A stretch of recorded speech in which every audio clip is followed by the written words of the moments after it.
Welcome to my channel Madhu's education లర్స్. This is your Madhusudan. ఈరోజు ఈ వీడియోలో టీఎస్ ఎంసెట్ కౌన్సిలింగ్ సంబంధించి ఒక లేటెస్ట్ అప్డేట్ మనకి ఎంసెట్ కౌన్సిలింగ్ సంబంధించి మనకు ఒక స్కెడ్యూల్ అనేది రిలీజ్ చేయడం జరిగింది.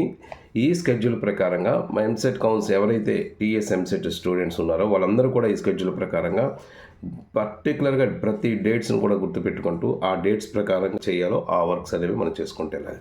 ఈ స్కెడ్యూల్ కానీ ఒకసారి గమనించినట్టయితే రిజిస్ట్రేషన్ అనేది మనకి జూన్ 28వ తారీఖు నుంచి జూలై 7వ తారీఖు వరకు, అంటే దాదాపు ఒక 10 డేస్ పాటు రిజిస్ట్రేషన్కి ఇచ్చారు. ఈ రిజిస్ట్రేషన్ ఫీజు 1000 రూపీస్.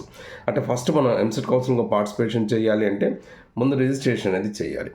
ఇకపోతే నెక్స్ట్ మన బుకింగ్ అంటే మన సర్టిఫికేట్ వెరిఫికేషన్స్ చేసుకోవడానికి మీరు స్లాట్ అనేది బుక్ చేసుకోవాలి. ఈ స్లాట్ బుకింగ్ స్కెడ్యూల్ కానీ మనం ఒకసారి చూసినట్టయితే జూలై 1 నుంచి జూలై 8 వరకు, అంటే ఇక దాదాపు ఒక 8 డేస్ పాటు మనకి సర్టిఫికేట్ వెరిఫికేషన్ కోసం స్లాట్ బుకింగ్ అనేది చేసుకోవచ్చు.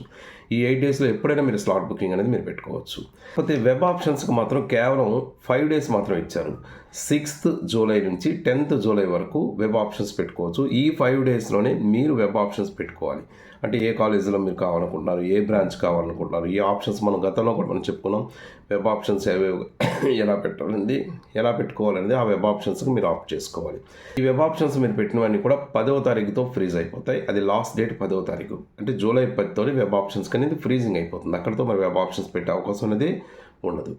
అయితే ఈసారి మనకి కొత్తగా ఇంట్రడ్యూస్ చేసిన విషయం ఏంటంటే మనకి మార్క్ సీట్ అలాట్మెంట్ అనేది ఇస్తున్నారు. అంటే ఇంతకుముందు మనకి ఏంటంటే వెబ్ ఆప్షన్స్ పెట్టుకున్న తర్వాత డైరెక్ట్ సీట్ అలాట్మెంట్లోనే మనకి ఏ కాలేజీలో సీట్ వస్తే ఆ కాలేజీకి మనం వెళ్ళేవాళ్ళం.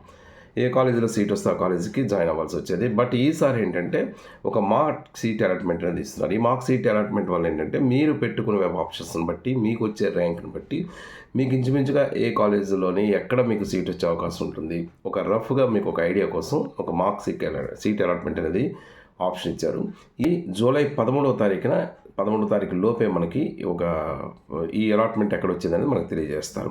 ఇలా ఇచ్చిన తర్వాత అప్పటికి మీకు ఏమైనా చేంజెస్ చేసుకోవాలంటే, ఒక బ్రాండ్ చేంజ్ చేసుకోవాలన్నా, కాలేజ్ ఆప్షన్స్ చేంజ్ చేసుకోవాలన్నా, చేంజింగ్ ఆఫ్ వెబ్ ఆప్షన్స్కి ఒక అవకాశం ఏంటంటే జూలై 14, 15 ఈ 2 రోజుల్లోనే మీకు ఈ మార్క్ సీట్ అలాట్మెంట్ తెలిసిన తర్వాత మీరు ఏమైనా చేంజెస్ చేసుకోవాలంటే చేంజ్ చేసుకునే అవకాశం ఇస్తారు. బట్ ఏదైనా last date freezing of web options అనేవి మాత్రం, సీట్ అలాట్మెంట్ ఆప్షన్ ఫ్రీ చేసుకునేది మాత్రం జూలై 15తో క్లోజ్ అయిపోతుంది. జూలై 15 తర్వాత మనం ఆప్షన్స్ చేంజ్ చేయాలన్నా కూడా మరి అవకాశం అనేది మరి ఉండదు.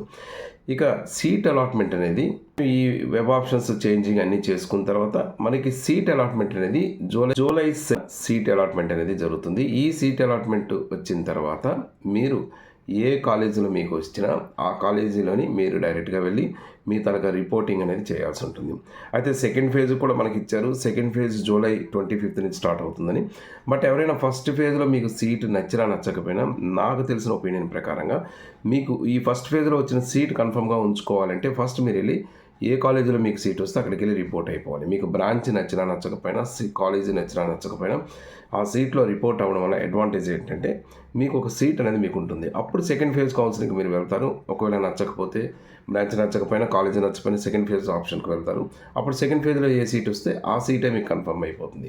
ఒకవేళ మీరు సెకండ్ ఫేజ్లో పెట్టుకున్న సీటు కానీ మీకు ఏ కాలేజీ రాకపోతే ఈ ఫస్ట్ ఫేజ్లో సీటు మాత్రం కన్ఫర్మ్గా మీకు ఉంటుంది. అదే మీరు రిపోర్ట్ కానీ అవ్వకపోతే ఫస్ట్ ఫేజ్లో సీట్ అనేది మరి ఉండదు. సెకండ్ ఫేజ్లో మీకు వచ్చినా రాకపోయినా అదే మీకు కన్ఫర్మేషన్ అవుతుంది. కాబట్టి మ్యాక్సిమం ఎవరు ఎక్కడొచ్చినా కూడా సీట్ అలాట్మెంట్ వచ్చిన దగ్గరికి వెళ్ళి రిపోర్ట్ అవ్వడం ఫస్ట్ మీరు చేయాల్సిన పని. ఇది ఇప్పుడు తెలిసినటువంటి ఒక అప్డేటు. ఇక సర్టిఫికెట్స్ ఏవి పట్టుకోవాలి, వెరిఫికేషన్కి ఏవి సిద్ధం చేయాలి, ఏ డాక్యుమెంట్స్ మీకు సర్టిఫికేట్ వెరిఫికేషన్ కావాలి, అలాగే వెబ్ ఆప్షన్స్ ఎలా పెట్టాలి, వీటన్నిటి మీద కూడా నా వీడియోస్ గతంలో చేశాను. వచ్చండి. ఇంకా దీనికి సంబంధించి మీకు ఏమైనా డౌట్ ఉన్నట్టయితే కామెంట్ బాక్స్లో షేర్ చేయండి. తప్పకుండా నాకు తెలిసిన ఇన్ఫర్మేషన్ ఇస్తాను.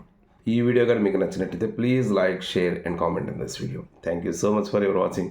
This is your Madhusudan. Thank you.